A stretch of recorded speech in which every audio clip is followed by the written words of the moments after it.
Hello दोस्तों, आज हम लोग जानेंगे बिहार के 10 ऐसे मेगा प्रोजेक्ट के बारे में जो बिहार को तरक्की के राह पे ले जाएगा और बिहार की अलग अलग समस्याएं जैसे ट्रांसपोर्ट, मेडिकल, टेक्निकल और टूरिज्म जैसे सभी क्षेत्र की समस्याओं को दूर करेगा।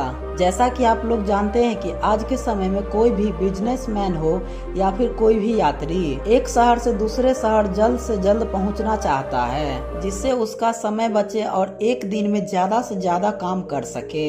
इन्हीं समस्याओं को दूर करने के लिए अब बिहार में एक दो नहीं बल्कि 4 एयरपोर्ट होने जा रहा है, जिसमें पहला है पटना एयरपोर्ट, जिसे फिर से डेवलपमेंट करके मॉडर्न और उससे बहुत बड़ा कैपेसिटी का बनाया जा रहा है, जो कि बिहार की लोकल थीम जो है वहाँ की कला संस्कृति उसका आर्ट लेकर के इंटीरियर डिजाइन करके बनाया जाएगा। दूसरा एयरपोर्ट है गया एयरपोर्ट, जो बिहार का एकमात्र अंतर्राष्ट्रीय उड़ान भरने वाला एयरपोर्ट है। तीसरा है दरभंगा एयरपोर्ट, जो देश और बिहार का सबसे ज्यादा अर्निंग करने वाला एयरपोर्ट में शामिल है। और चौथा एयरपोर्ट बनने जा रहा है, जो कि पूर्णिया का एयरपोर्ट है, जिसका निर्माण कार्य शुरू हो चुका है। और ये चारों एयरपोर्ट मिलकर के बिहार में एयर कनेक्टिविटी का जाल बिछा देंगे और यहाँ व्यापार की संभावना बहुत तेजी से बढ़ेगी। दूसरा है ट्रांसपोर्ट में ही एक्सप्रेसवे का। अभी के समय में सड़क से यात्रा करने में एक्सप्रेसवे सबसे बढ़िया रास्ता माना जाता है, जिसमें यात्री मैक्सिमम स्पीड में यात्रा कर सकते हैं और अपने गंतव्य स्थान तक जल्द से जल्द सुरक्षित पहुंच सकते हैं। इसके साथ ही व्यापार के लिए जो सामान सब ट्रकों द्वारा भेजा जाता है, उसमें भी हाईवे होने पर जल्द से जल्द माल को पहुंचाया जा सकता है और व्यापारिक गतिविधि बढ़ेगा। इन्हीं बातों को ध्यान में रखते हुए बिहार में बहुत सारे एक्सप्रेसवे बनाए जा रहे हैं, जिसमें से कुछ एक्सप्रेसवे तो बिहार को अन्य राज्य से कनेक्टिविटी प्रदान करेगा और कुछ एक्सप्रेसवे बिहार के एक जिला से दूसरे जिला को कनेक्टिविटी देगा, जिसके अंतर्गत पहला है गोरखपुर सिलीगुड़ी एक्सप्रेसवे, जो उत्तर प्रदेश, बिहार और पश्चिम बंगाल से होकर गुजरेगा, जो एक ग्रीन फील्ड एक्सप्रेसवे होगा, जो बिहार के वेस्ट चंपारण, ईस्ट चंपारण, शिवहर, सीतामढ़ी, दरभंगा, मधुबनी, सुपौल, फारबिसगंज और किशनगंज जिले से होकर के गुजरेगा। वहीं दूसरा एक्सप्रेसवे है रक्सौल हल्दिया पोर्ट एक्सप्रेसवे। ये एक्सप्रेसवे बिहार के रक्सौल को हल्दिया पोर्ट से कनेक्ट करेगा, क्योंकि नेपाल सामान ले जाने के लिए इसी पोर्ट का यूज किया जाता है, लेकिन अभी तक डायरेक्ट कोई भी एक्सप्रेसवे का कनेक्टिविटी इन दोनों स्थानों के बीच नहीं था। तीसरा है पटना रिंग रोड। ये रिंग रोड बनने के बाद पटना को जाम से छुटकारा मिलेगा और लोगों को सारण और उत्तर बिहार जाने में मदद मिलेगा। तीसरा है वाराणसी रांची कोलकाता एक्सप्रेसवे। ये एक्सप्रेसवे यूपी, बिहार, झारखंड और वेस्ट बंगाल को जोड़ेगा, जो बिहार में 159 किलोमीटर बनेगा, जो बिहार को इन सभी राज्यों से बेहतर कनेक्टिविटी देने में मददगार होगा।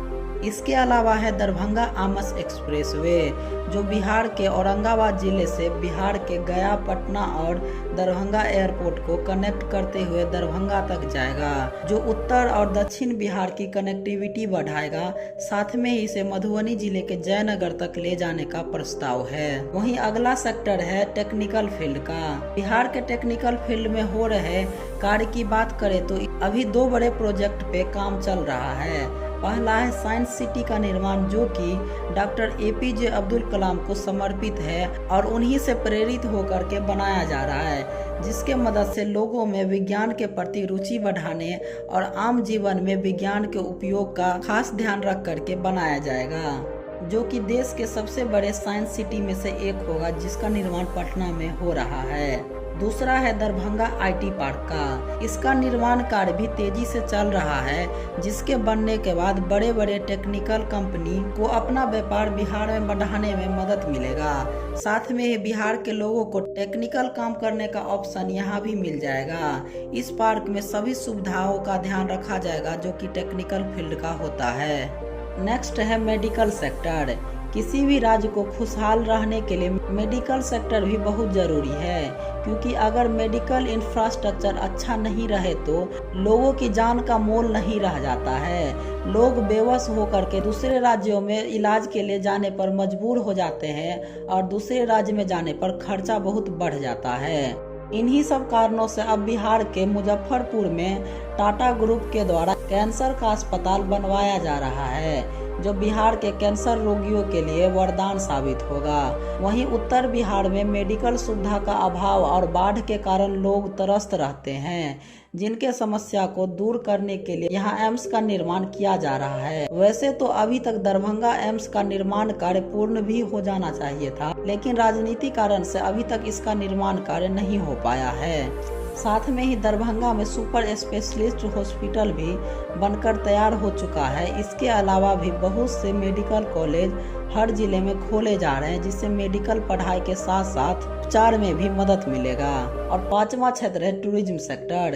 किसी भी राज्य के इकोनॉमी में टूरिज्म सेक्टर बहुत महत्वपूर्ण रोल प्ले करता है। इसीलिए बिहार सरकार दरभंगा राज पैलेस हो या फिर गया का बौद्ध और हिंदू धर्म स्थान और दरभंगा कटिहार बेगूसराय का पक्षी विहार को लेकर के प्रचार प्रसार छोटे छोटे लेवल पर करते रहते हैं।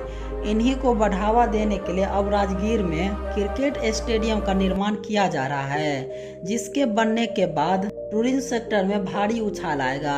साथ में ही राजगीर में glass over bridge, zoo safari park, rope cable car जैसे कई फैसिलिटियां बनाई जा रही हैं। इसके अलावा मधुबनी जिले के झंझारपुर में दिल्ली हाट के जैसा ही मिथिला हाट बनाया गया है, जिसमें फूलों से भरा पार्क, झील, मिथिला और बिहार का स्वादिष्ट भोजन जैसे सभी चीजें उपलब्ध कराई जा रही है। और भी कई परियोजना पर काम चल रहा है, जैसे सिमरिया गंगा घाट का निर्माण, जिससे बिहार विकसित और समृद्ध बने। तो दोस्तों, आज आपने जाना बिहार के 5 ऐसे मेगा प्रोजेक्ट के बारे में, जो कि बिहार का कायाकल्प कर सकती है और बिहार को प्रगति के रास्ते पे ले आएगी। लेकिन इन सभी कार्यों को पूर्ण करने में बहुत ही ज़्यादा टाइम लग रहा है, जो कि बिहार में बहुत ही बड़ी समस्या है। तो आप क्या सोचते हैं इस वीडियो के बारे में कमेंट बॉक्स में ज़रूर बताइएगा। आज के लिए इतना ही, धन्यवाद।